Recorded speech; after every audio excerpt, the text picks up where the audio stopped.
Hello everyone. इस video में हम लोग पेज लेआउट जो टैब है, पेज लेआउट टैब का जो ऑप्शन है वो सब देखेंगे। ठीक है, तो पेज लेआउट टैब के अंदर में क्या क्या ऑप्शन है? Margin, orientation, size, column. यही चारों सबसे इंपॉर्टेंट है। बाकी तो बहुत सारे हैं लेकिन इन सब का इतना ज़्यादा कुछ यूज़ है नहीं, तो मैं बस इन चारों को एक्सप्लेन करूँगा। और अगर इनको अगर थोड़ा देखना है तो ये भी देख लेंगे। ठीक है, तो सबसे पहले आते हैं मार्जिन। मार्जिन्स पे मार्जिन्स देखो, बहुत सारे तरह तरह के मार्जिन्स है। मार्जिन मतलब ये जो स्पेस रहता है ना, जो जब मैं कुछ लिख रहा हूँ देखो, तो लिखने के लिए ऊपर देखो यहाँ तक, मतलब यहाँ से यहाँ तक थोड़ा स्पेस है, और यहाँ से यहाँ तक थोड़ा स्पेस है।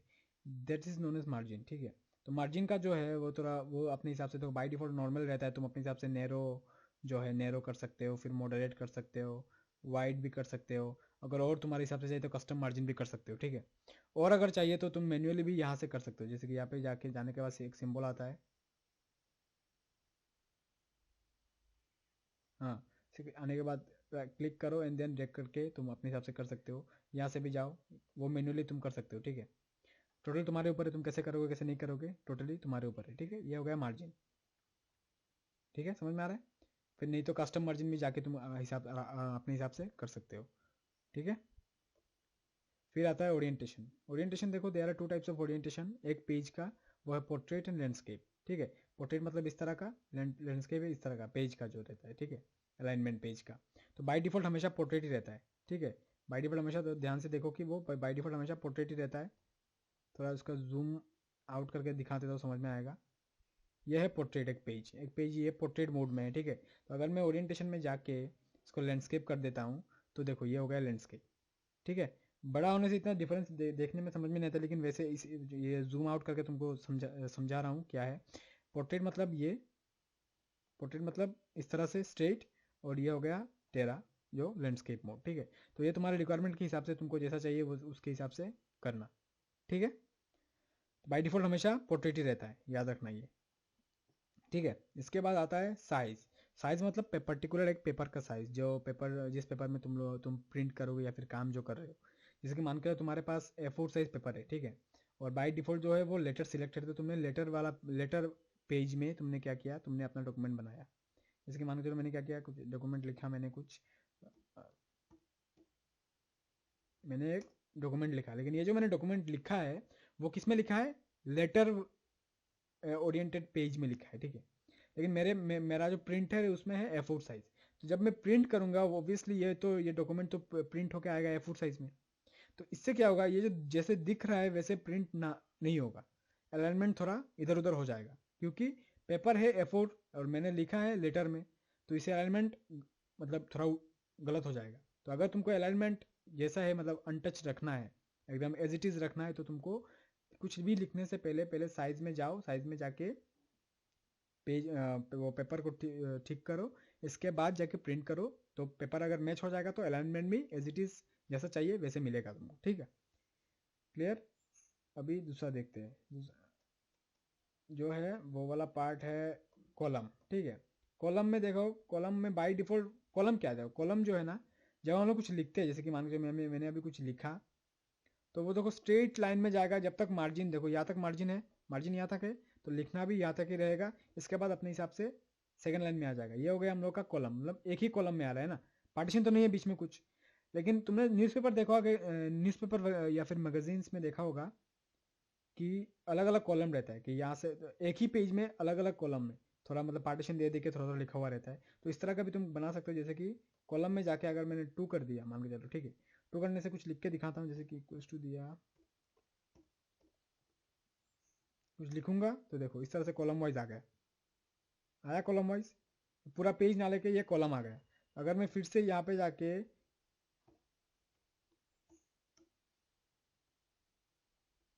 हाँ देखो, ठीक है, ये हो गया, देखो कॉलम वाइज आया। तो ये हो गया कॉलम। ठीक है, तो ये कहाँ से करना है? कॉलम में जाके 2 है, 3 है, अगर मोड चाहिए तो मोड भी कर सकते हो, तुम्हारा टोटल तुम्हारे ऊपर है कैसे करोगे कैसे नहीं। ठीक है, और अगर और एक चीज़, अगर मान कर तुमने यहाँ तक लिखा है, यहाँ तक लिख लिया, अभी तुमको दूसरे कॉलम में जाना है, मतलब यहाँ तक तो इस कॉलम का काम खत्म है, अभी उस कॉलम में जाना है, तो कैसे जाओगे? अगर रेगुलर कंटिन्यूसली लिखते जाओगे तो ऑटोमेटिक चला जाएगा। अगर कंटिन्यूसली नहीं लिखते हो तो तुमको एंटर करना पड़ेगा। एंटर करके करोगे तो कर्सर वहाँ पे ऑटोमेटिक आ जाएगा, फिर अपने हिसाब से लिख सकते हो। ठीक है, तो ये है कॉलम का काम। क्लियर? अभी है ब्रेक। ब्रेक मतलब अगर तुमको पेज जैसे कि कुछ लिखा मान के चलो, ठीक है, जैसे कि मैंने यहाँ पे एक लाइन लिखा, अब इस लाइन के बाद मुझे इस पेज में कुछ नहीं लिखना है, मुझे दूसरा पेज चाहिए, तो या तो फिर तुम एंटर कर करके तुमको जाना पड़ेगा, या फिर डायरेक्टली देखो एक ऑप्शन है पेज ब्रेक में जाके पेज में क्लिक करोगे तो ऑटोमेटिक आ जाएगा दूसरे पेज में, तो ये कर सकते हो।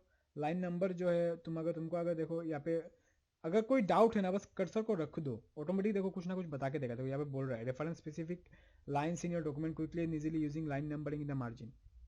तो इससे क्या होता है, तुमको बता कर देता है ना कि तुमने कुछ लिखा है कि मतलब लाइन्स का जो नंबरिंग है वो चाहिए कि नहीं चाहिए। वो वैसे तो ज़रूरी है नहीं, इसलिए मैं ये सब दिखा नहीं रहा हूँ, वैसे इतना कुछ ज़रूरी है नहीं, फिर भी ऐसे थियोरेटिकली बोल के दे देता हूँ। अगर कोई तुमको कोई लाइनिंग का नंबरिंग करना है तो वो करके रख सकते हो। ठीक है, फिर दूसरा आता है हाइफेनेशन। हाइफेनेशन का मतलब क्या? देखो, हाइफेनेशन का मतलब तुमने किताब वगैरह में देखा होगा कभी कभी कि कुछ वर्ड जो है ना, अगर हाफ लिख के उसमें हाइफन देके फिर उसको सेकेंड लाइन में कंटिन्यू करते हैं। कुछ दिखाने के लिए कुछ एग्जांपल देता हूँ, जैसे कि मान के चलो,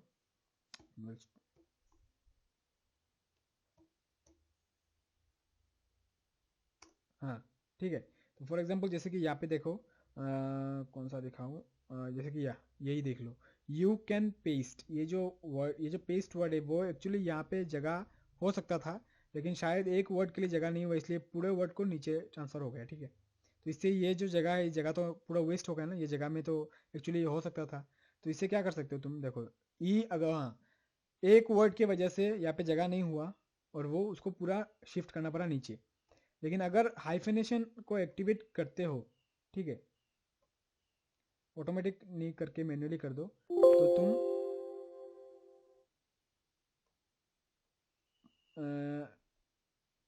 ऑटोमेटिक तो क्या करोगे, तो हाइफेन देके अगर ई लिखोगे तो ऑटोमेटिक देखो पेस्ट हुआ। तो इससे क्या होगा, देखो इस तरह से तो नॉर्मली हम लोग लिखते हैं नहीं वैसे, लेकिन ये सब अगर बुक्स वगैरह में तुम लोगों को देखने में मिल जाएगा इस तरह से लिखा हुआ, ताकि इससे पेज स्पेस थोड़ा सेव होता है। ये वैसे इतना कुछ ज़रूरी है नहीं, ऐसे बिना इसके भी हम लोग लिखेंगे, नॉर्मली तो हम लोग डायरेक्टली लिखते हैं बिना हाइफन दे के। अगर थोड़ा नीचे भी आ जाए तो क्या फ़र्क पड़ेगा। फिर भी दिखा देता हूँ, ये ज़रूरी जो चीज़ें हैं ये हो गया। तुम पेज लेआउट का जो काम है, नॉर्मली हम लोग जो पेज लेआउट में काम करेंगे, पेज लेआउट में ये सब तो करेंगे भी नहीं, यही चारों का ज़्यादातर यूज़ होता है पेज लेआउट से। तो यही था दिखाना पेज लेआउट टैब का काम। ठीक है, कोई डाउट हो तो पूछ लेना। ओके।